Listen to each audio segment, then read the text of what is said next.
contre manifestation bi nga xam ne dañ koy amal le 8 novembre bu ñu ca noppee dañuy ñëw ci sortie bi nga xam ne aussi Abass Fall daal dina koy amal indi ay tontu yu dëgër moom daal il n'a pas mâché ses mots Babacar. waaw liñ ci mën a téye mooy sortie Abdourahmane Diouf la am polémique boo xam ne ni indi na ko ci benn émission boo xam ne mu ngi ko doon amal suñu naataangoo yu RTS notamment Miki Marème Ndiaye ñu koy nuyuwaale bu baax a baax émission bi nag importance bi ñu bari jàpp naa ne sax xamuñu ko ci waaye lañ ci retenir mooy benn extrait boo xamante ni ab message moom la ko duppee jëmale ko ci wàllum justice wax ci ne ñu bari fu mu toll nii tembe war ñoo dem ci li ñu duppee justice des vainqueurs war ñu xool également aussi président de la République comme le président des 54% maanaam ñi nga xam ñoo ko votel mais dañoo war a gën a jëmal ce que l'on appelle le président de tous les Sénégalais te nee na message boobu noonu moom dafa jàpp ne comme président de la République wax na ko même taxawaleen également googu moom la ñu war a mën a amal tam jëmale ko ci wàllum doxalin réew mi te ci wàllum justice également aussi dafa wax que ne dañoo war a toll fu ñuy dépasser ce que l'on appelle benn justice boo xam ne justice de vengeance moom lay doon maanaam fayantu wala loo xam ne leneen la mais doxalin bi dafa war a tàbbi ci li ñuy wooyee une justice boo xamante ni daanaka non seulement dinañ ko def mu jàpp tamit ne baale sax nag war naa mën a am mais càggantewul tam ndax ko ñu ne justice dina am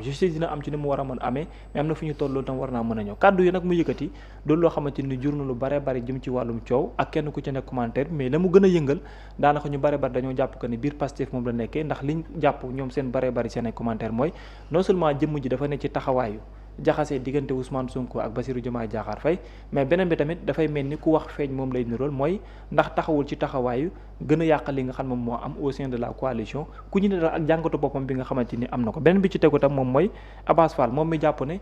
fu mu toll dafa mel ni histoire jox na ko raison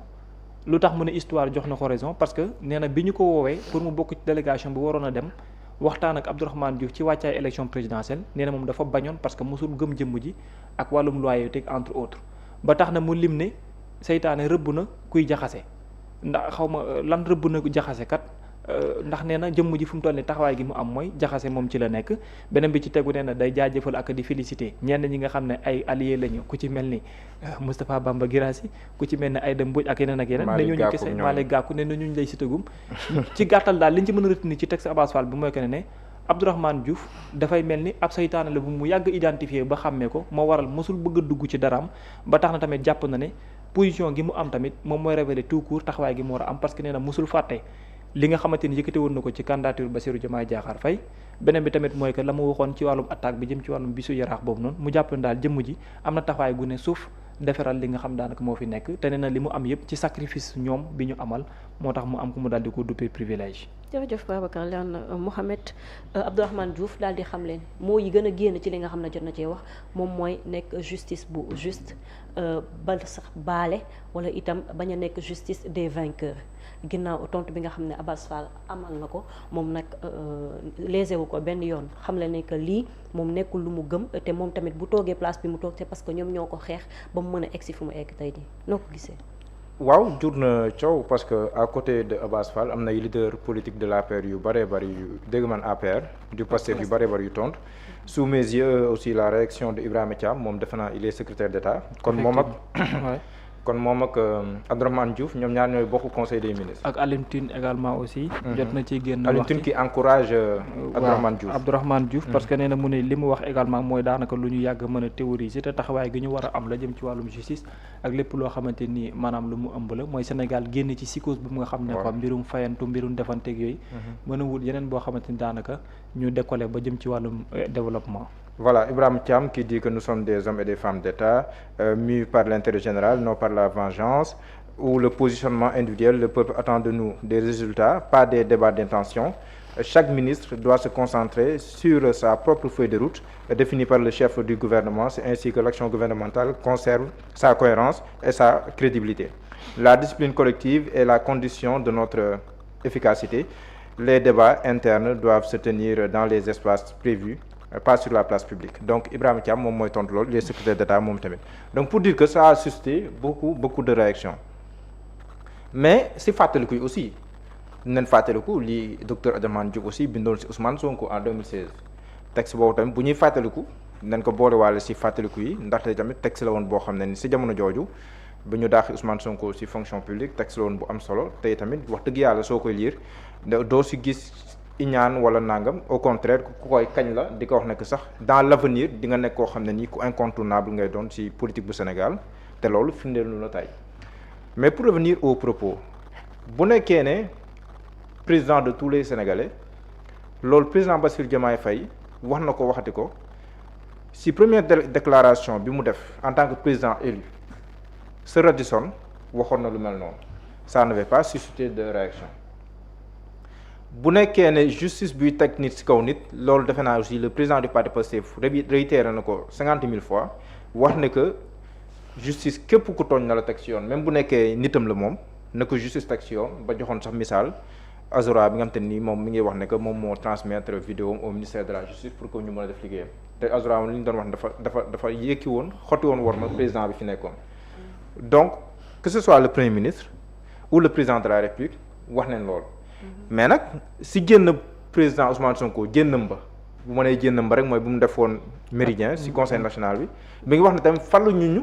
pour ñuy jubóole ak ay nit yoo xam ne une poignée de personnes yoo xam ne nii daanaka li fi xew yëpp ñoo koy ba pare ëpp fi toog loolu le président du parti Pastef waxoon na ko et le président docteur Abdourahmane Diouf je peux même dire président Ousmane Abdourahmane Diouf parce que je pense qu'il l'a dit en tant que leader membre de la coalition Diomaye président foofu la waxee waxul en tant que ministre donc foofu noonu peut-être la juwaarloo amee mu jàpp ne dañoo war a baale foofu na am levée de bouclier parce que c'est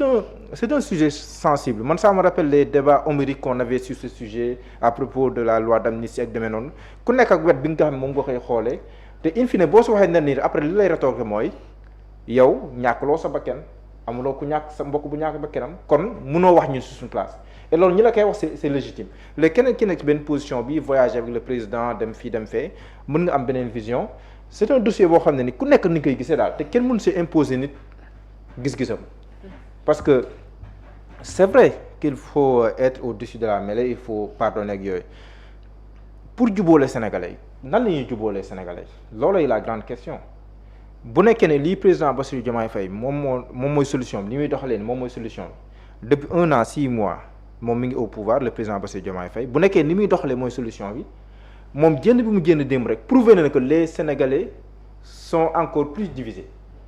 kon loolu li muy firndeel mooy bu nekkee ne doxalin bi président Bassirou Diomaye Faye nekk doxal si wàllu justice ak yooyu bu nekkee loolooy jubóole Sénégal li mu wane mooy sénégalais jubóo ko kon ban stratégie la war a teg pour jubóole sénégalais parce que ndax mën nañ jubóole sénégalais te fekk ne justice amul question la moom nee na nag justice dafay dem ba sës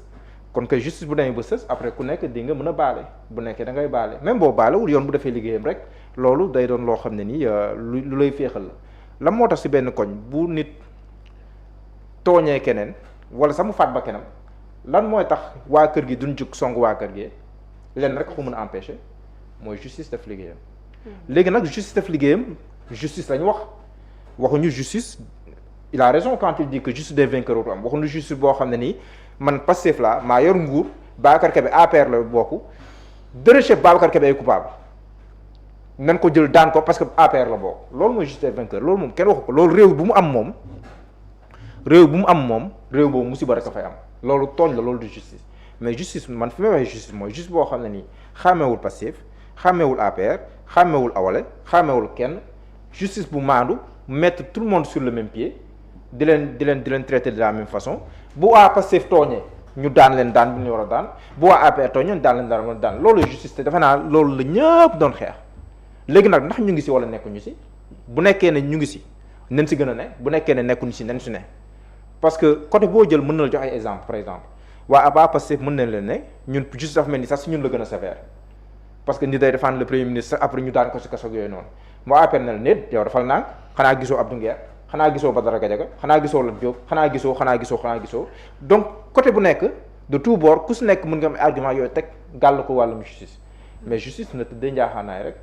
dawal li nga xam ne moom la war a dawal lu mu dogal ñëpp ànd si léegi nag jubóo bi defe naa fa lay gën a yombee mais nag bon je respecte l'avis des uns et des autres c'est un sujet sensible complexe ku nekk ak angle bi nga xam ne nii moom nga koy jëlee loolu mën neen comprendre aussi Abdourahmane Diouf quand il dit que en tout cas stabilité moom ñëpp ko soxla moom dëkk mënoo koo gérer te stabilité amul mais bu ñu fàtte ne président génn buñ bujj bi dafa am lu mu leeral mu ne stabilité daaxantewul ak yoon def liggéeyam parce que Marc question bi nga posé mooy est-ce qu'au nom de la stabilité mën leen bàyyi yenn yi dem yenn yi mu jàll quoi. mu ne ko non benn bi daaxantewul ak beneen bi au contraire benn bi sax mooy tax nga gën a mën a am beneen bi loolu président waxoon na ko même bu nekkee ante waxoon na ne que aussi dëkk bi dafa divisé il a l'obligation d'unir maanaam de réconcilier les Sénégalais mais comment c'est la question épineuse comment nan la ñuy réconcilier les Sénégalais ndax dañuy ñëw gëmm si lépp ñu ne ñu ñëpp juboo ndax noonu lañ koy defee bu nekkee noonu la mën nañ koo réussir nañ si dem bu nekkee il faudrait que justice def liggéeyam de manière impartiale nañ dem si loolu mais objectif dafa naa ñëpp ko bokk mooy na Sénégalais yu juboo nan la ñuy jubóolee Sénégalais yi nag fa la ñuy jiwaarloo te je pense que loolu la mais beneen bi maa ngi guddal pour man lii gën a yokk réaction wu gars yi du point de vue politique nekkul fondamentalement loolu contexte bi le contexte kese parce que contexte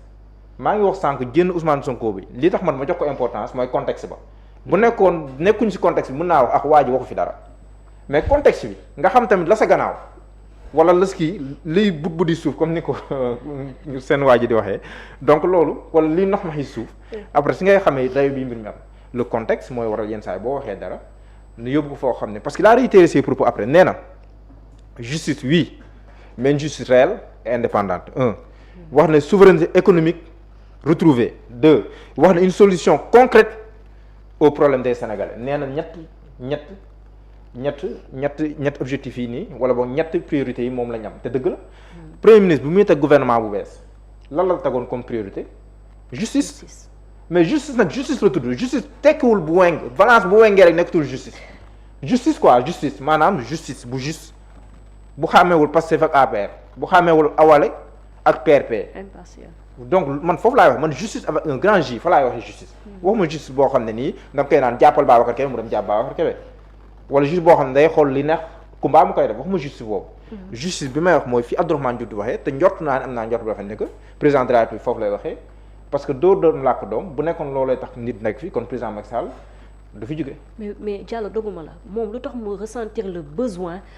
d'affirmer que justice dafa war a am mais pas justice des vainqueurs xanaa dafa njott ni loolu dañ ciy waaj a c'est la verser question wala que des gens se posent moo tax ñenn ñi ne ko lan moo fi indi wax jooju parce que boo xool Ibrahima Thiam sax mu ngi koy naan ñun nekkuñu ci vengeance même le président du parti Pastef seen conférence bi moo Ousmane Sonko moom ak Bassirou Diomaye Faye bi ñu defoon Bassirou Diomaye Faye candidat Sonko waxoon na ne justice oui mais pas vengeance kon loolu yàgg nañ koo réitérer ba pare venant si relation ñoom ñaar mais bi Ousmane Sonko di campagne si présidentielle dem Ziguinchor mais moom Abdourahmane Diouf ñoo nekkoon di waxtaan ñoom ñaar noo nekkoon côte à côte donc position Abdourahmane Diouf c'est un leader bokk Diomaye président bu joxe opinion en tant que leader bu bokk si mouvance président il n'a pas parlé en tant que ministre man loolu laa jàpp donc il a le droit d'émettre son avis de dire sa position par rapport à une situation donnée en tant que leader politique comme ni ko Ousmane Sonko defee en tant que leader politique comme ni ko keneen ak keneen mën a defee en tant que leader politique donc je pense que war nañ ko mën a nangu lool mais beneen bi pour man fa laay daanele du point de vue politique dafa wax ne que Diomaye président nañ def bloc autour du président de la République Bassirou Diomaye Faye loolu nag moo suscité beaucoup d'interrogations au sein de soutien de Pastef moo tax ñi di ko naan daa mel da nga bëgg a dugg si diggante ñaar yi man gëm naa ne loolu du intention bien au contraire parce que biir émission bi yëpp mi ngi wax ne que on a un président de la République responsable on a un premier ministre responsable kon intention mais il est ministre dans certains contextes quand il parle il peut emprunter ce qu'on appelle la voie institutionnelle et quand on parle de voie institutionnelle maanaam waxee ko bu ñu wéetee mais amuñu cadre il a dit loolu Habib Sy wax na ko mais ñoom amuñu cadre politique boo mën a waxee conseil des ministres c'est pas nekkul foofu la ñuy régler les problèmes politiques voilà c'est ça moom il a dit ça dem si émission bi foofu laa ñu Diomaye président leen Diomaye président amuñu benn maanaam coalition leader yi bokk kii ngànk yi amuñu benn cadre bu ñu tax loolu Habib Sy waxu ko fi woon xam nga waxoon na ko moom amul fu mu ko waxee léegi nag fu mu waxee ne man jàpp naa ne que Diomaye président doit faire bloc autour du président de la République c'est ce qui gêne au sein de Pastef moo tax ñenn ñi naan ko dafa mel ni da ngaa bëgg a dugg si diggante bi même bu nekk man fondamentalement gëm naa ne loolu intention mais ñi koy wax loolu foofu lañ ko teg parce que fu mu toll ni président Diomaye ñëpp xam na ne Pastef le président du parti Pastef gëmul Diomaye président loolu moom xam nëbb ko sax élection législative yii ñu jógee dafa ne Pastef laay demee ma Diomaye président loolu ça en dit long te boo xoolee lii di ñëw si kanam dina la jox indication lan moo tax le président du parti Pastef jëloon choix bu mel noonu parce que lii nii bu wéyee xam nga la ngay am moo tax yàlla na solution gaaw am si lii ndaxte bu solution amul bu demee ba gën a sori après di nga gis gouvernement bi xaaj ñaar pro diw ak produit ça commence à se dessiner du yem ci gouvernement bi assemblée nationale di nga gis mu xaj ñaar reconfiguration bu gaaw gi ci wàllum politique di nga gis ay opposants yu ànd ngembu def bloc autour du président de la République moo tax ñaan nu yàlla ñu àgg foofu lii hypothèse la ñaan nu yàlla ñu mu àgg foofu mais ci wàllum perspective mën ngeen boo koy jàngat rek ni affaire dessiné wu xoolal contribution yi ay opposants def démb yëpp on appelle le président de la République à prendre ses responsabilités quand un premier ministre est encombrant il faut le démettre yow yaa ngi koy dégg te yooyu bu amee ça ouvre la porte à une bugguma wax crise parce que premier ministre ak président diggante bu ñagas loolu du fi lu bees président Abdoulaye Wade ak président Idrissa Seck premier ministre Idrissa Seck président Abdoulaye Wade ak premier ministre Macky Sall donc yooyu dafay faral di am mais bu àggee fenn fii après dafay indi un conflit politique ouvert du moins crise institutionnelle parce que pour man c'est trop fort mais un conflit politique boo xam ne dafay am loolu yàlla ñu àgg foofu noonu moo tax ma jàpp ne fier le 8 yàlla na lépp lu ñit yi di tiit yàlla bu mu am parce que dama jàpp ne ku bëgg a réew mi jàmm aussi loolu nga ñaanal réew mi jàmm mooy ñi di gouverner ñi di opposé wu ba 2029 Sénégalais defaat seen choix mais loolu ça suscité par rapport ak Diomaye président ak yu demee noonu loolu moom moo indiwaat mbir yi léegi nag président de la République moom moo xam nan lay taxawee ci mbir mi bu baax a baax ba xam la meilleure posture politique bu mu war a taxawee nu jàpp ne Abdourahmane Diouf l'a parlé en tant que leader politique nañ ko nangul parce que espace de débat dafa war a am ñoom nañu espace de débat fi ñuy waxtaanee ak ñoom ñëpp nga xam ne Abdourahmane Diouf li mu wax ci plateau bi mën na ko waxee foofu keneen waxee foofu ñu discuter ci je pense que c'est mieux loolu noonu moom leen war a jël comme jàngat plutôt que ay levée de bouclier ay Diomaye da ko war a dàq yooyu je ne pense pas que Diomaye na ko dàq ndax lii parce que dafa joxe xalaatam ni Ousmane Sonko président parti Pastef di joxe xalaatam ni keneen joxe xalaatam léegi dans le cadre gouvernemental foofu la ñuy waxtaanee mën nañ ko waxtaanee conseil des ministres la solidarité gouvernementale dafay taxaw ak yooyu mais bu nekkee politiquement en tant que leader politique ku si nekk am nga droit joxe say xalaat bu nekkee ne amoo cadre mais boo joxe xalaat bi aussi nga bàyyi wàlla xel mbootaay bi nga xam te nii moom moo leen boole mooy jàngat bi nga xam te nii bëggoon naa ko say def si gàttal daal si gàttal n'est-ce pas waaw gàtt na waaw parce que sujet bi da nga koy gisee ni nga analyser ko gisee ko nii analyser ko jotoo ko analyser sikk nga de nan nga koy analyser de da koy dëpp analyser ko tëddal ko analyser ko jëlal ko wet bi analyser ko taxawal ko analyser ko jërëjëf doo ko jëlee si benn wet analyse transversale maa ngi nuyu Karim Gueye xam naa mi ngi lay delloo nuyoo bi Babacar Kébé ñu gis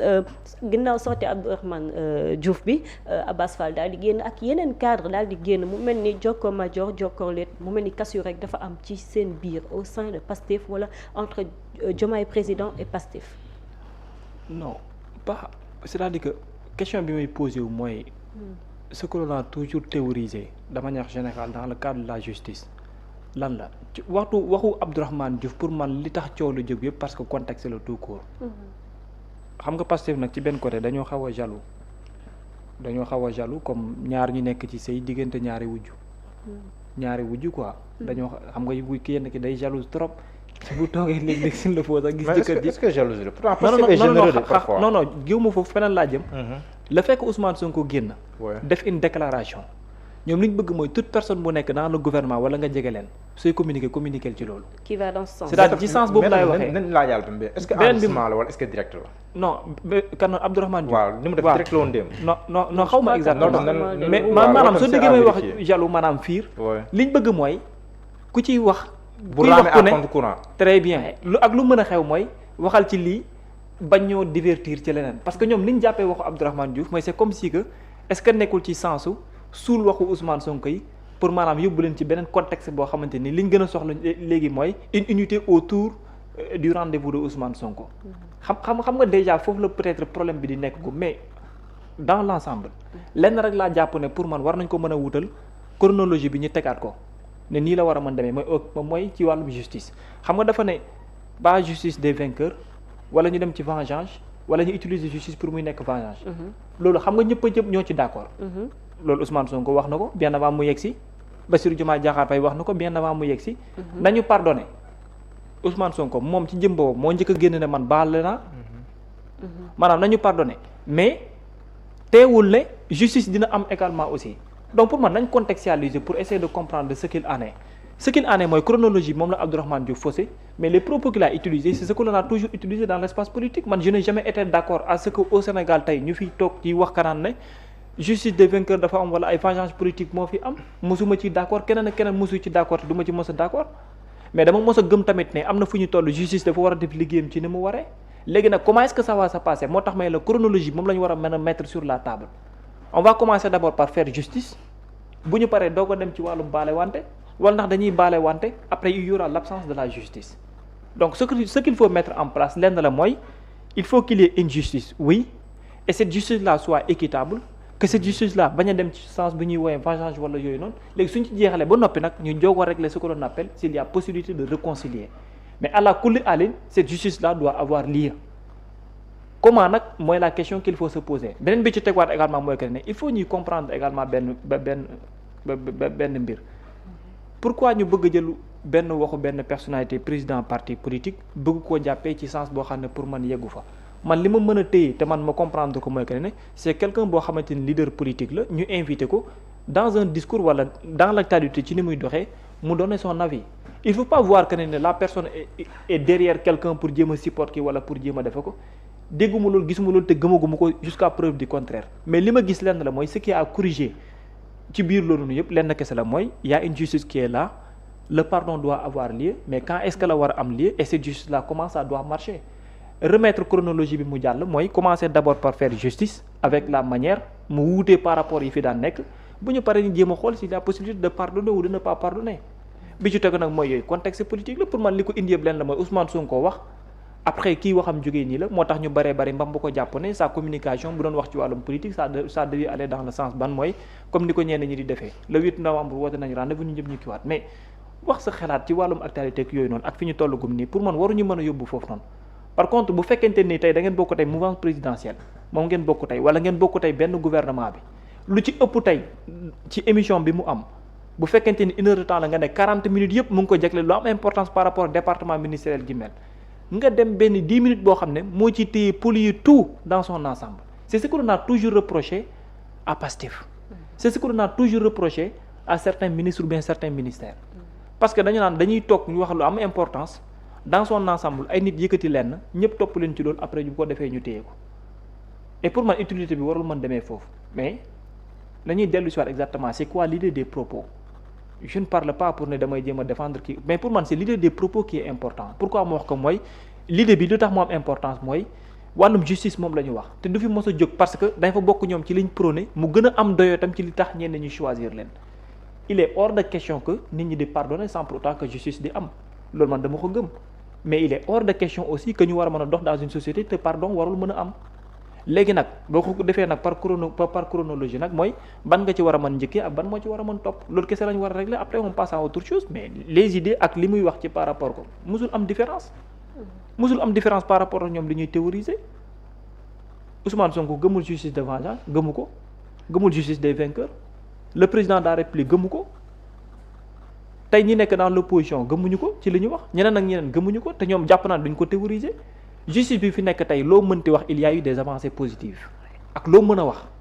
ak lu nit mëntu téye comme critique jëmale ko ci justice Sénégal bi man dama gëm ni il y a eu des avancées positives te dama gëm également aussi lu bare dafa soppeeku par rapport ak li fi xewoon loolu dama ko gëm et c'est une réalité boo xam ne chaque jour mën nañ ci teg suñu ay gët léegi nag justice ba par rapport leneen la damay doxee yéex na ñii lañ war a njëkkee ñii lañ war a njëkkee loolu mën nañ ci amaat beneen jàngat mais cette justice li wét bu wóor ci kanamu nit ñi mooy changé na de manière positive wuute par rapport li fi nekkoon mais li fi xew biir Sénégal kenn mënul toog yëpp dëpp yëpp ne dañ koy tourner fàtte ko te personne n'a jamais dit ça par contre lan la ñu war a mën a njëkkee lan lañ ci war a mën a teg mais yii yëpp dafa war a tegu justice dafa war a am baalante dafa war a am réconciliation xaw ma yooyu yëpp dafa war a am mais ban moo war a jiitu ban moo ci war a topp loolu mooy question yi ñu war a poser te man dama gëm ne justice moo war a njëkkee bu ñu noppee ci justice ba noppi ñu jéem a xool nan la ñuy demee beneen bi tamit mooy il faut qu'il y ait idée boo xamante ni dañ koy xalaat jëmale ko ci boobu mooy comment faire de sorte que cette manière dont on parle war nañ ci mën a réconcilier Sénégalais ñu demaat ci pour jéem ko xoolaat parce que en vérité il y a eu une bipolarisation en vérité te cette bipolarisation là dafay war a jeex léegi lan moo koy indi itam loolu il faut ñu jëm ci sëgg mais gisuma séenuma te yëguma benn yoon que ne am na ñuy toog am na ñu leneen am na ñoo xamante ni dañoo am benn problème am ñoo xamante ni daanaka ñoom dañoo am beneen problème bi ñenn ñi am mooy da nga nekk dans un état ay nit ñoo xamante ni ñoo ko jiite gën caa fës ñii ñëpp seen objectif mooy nañu fexe ba ñaar ñooñu noonu seen lii yàqu man waxuma ko de ay nit ñooy toog di ko théoriser ñeneen ñi jàpp ne lépp lu ñu mën a jéem mooy nañu def ba cette unité là am ci diggante ñaar ñuy mën a nekk loo xam ne daanaka dafay continuer mais boo nekkee ci état boo nekkee ci un gouvernement boo nekkee ci ab parti politique boo nekkee ci ab société dafa am loo xamante ni da nga ko war di comprendre il faut ngay ibbi sa dënn di mën di teewlu lépp lu nit ñi di nekk di wax c'est positif c'est négatif loolu yëpp dafa war di am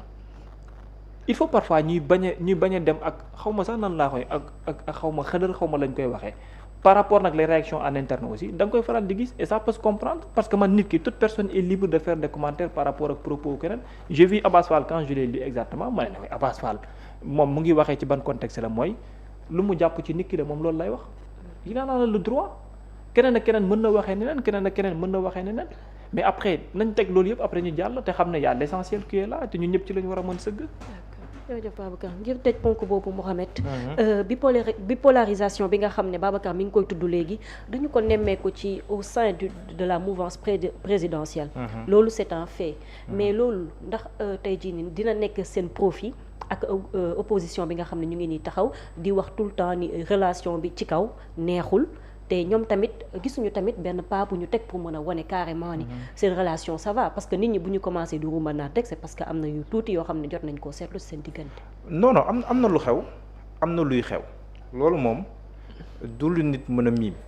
loolu moom c'est une réalité qui est là moo tax jamono ji wax jafe peut-être bu nekkoon dans un autre contexte lii mën nga ko wax mu jàll mais contexte bi ñu toll ak les choses qui sont en train de se passer ak yu demee noonu. am na nooy waxee rek day mel ni une prise de position là je ne suis plus dans le cadre Abdourahmane Diouf je suis dans le cadre général parce que Abdourahmane Diouf li ma si waroon wax jàpp naa ne wax naa ko ci mais contexte boobu moom moo tax léegi nag le plus grand défi du duo mooy de conserver le duo jusqu'à 2029 ñoom loolu seen plus grand défi te defe naa ne loolu c'est un combat quotidien c'est un combat de tous les jours léegi nag ñeneen ñi nga xam ne ni ñoo nekk autour aussi yenn saa yi contexte bi ñuy waxee ci contexte bi loolu nekk lu leen di gàllankoor daloon na fi Ousseynou li mu waxoon aayut mais contexte ba mu waxee moo mën naa wax ne sax traverser ses propos ñoom ci beneen compréhension gis nga tamit levée de bouclier bi ci amoon c'est la même chose avec Abdourahmane Diouf mën na dal keneen ak keneen ci contexte bi nga xam ne nii aussi ci la ñu nekk te dafa am ay yu bëree bëri yoo xam dafa taxaw par exemple par rapport à Diomaye président ni mbiri tase dafa neexul ñu bëree bëri si waa Diomaye président am na ñoo xamante ni sax ba léegi nii Pastef moom tourné na page dem mais ba léegi doon gëm ne que Diomaye président dafa war a wéy di nekk am nañu gëm loolu am na temps yu doon agité l'idée selon laquelle dañuy tas Diomaye président indiwaat lu bees benn cadre bu bees mais loolu ba léegi nii matérialisé ko donc lu mel noonu beneen bi aussi fàttalikul Libération am na lu mu bindoon si réunion boobu noonu amoon au palais après le premier clash bi génnoon ba ñuy wax ne que sax am waxtaan ba waxtaan si ay nit yoo xam ne jàpp nañ ne ñoom ñooy dox si diggante bi loolu noonu Libération waxoon na ko te loolu woon après vérification yi noonu am na ku ma junj lu mel noonu si ndaje boobu nga xam ne moom moo amoon au palais donc loolu noonu ce sont des choses qui entrent en compte ba nga xam ne nii waa Pastef dañuy nekk dans une position de susceptibilité dañuy susceptible mën nga wax benn affaire ça n'a rien à voir ak loolu sax nu jël loolu indi ko teg parce que traumatisme peut-être wala loo xam ne ni dund nañ ko si wàllu woowu moo tax le contexte est difficile moo tax may poser waat question est-ce que lu ñu enregistré la wala est-ce que c'était en direct parce que bu ñu def aussi connexion bi entre moom li mu wax rek avec la sortie du premier Ousmane Sonko mais c'est quelqu'un qui a émis un avis et loolu je pense que aussi comme li nga wax peut-être am na ñu koy njort mi ngi suuf c'est latent mais nañ fexe ba nañ ko couper au niveau de la racine comme ni ñu koy faral di waxee mu bañ a nekk lu apparent tant que c'est latent ñi ñu si am gis-gis ñu si am gis-gis bee bu nañ koy régler suuf mais bu demee ba apparent rek après lu nekk mën na xew moo tax le 8 c'est important avant le 8 c'est aussi important que le 8 tey gis nga lii di xew lu bëree bëri moo tax fii le 8 dafa nekk benn contexte bu périlleux boo xam ne nii la prise de communication la prise de parole en public mën na induire à beaucoup d'erreurs yoo xam ne nii ñu traiter le contexte mënoon na bañ a demee noonu. am na internaute buy xamle sax ni que émission bi 14h lay daw à la rajo en direct mais dañ koy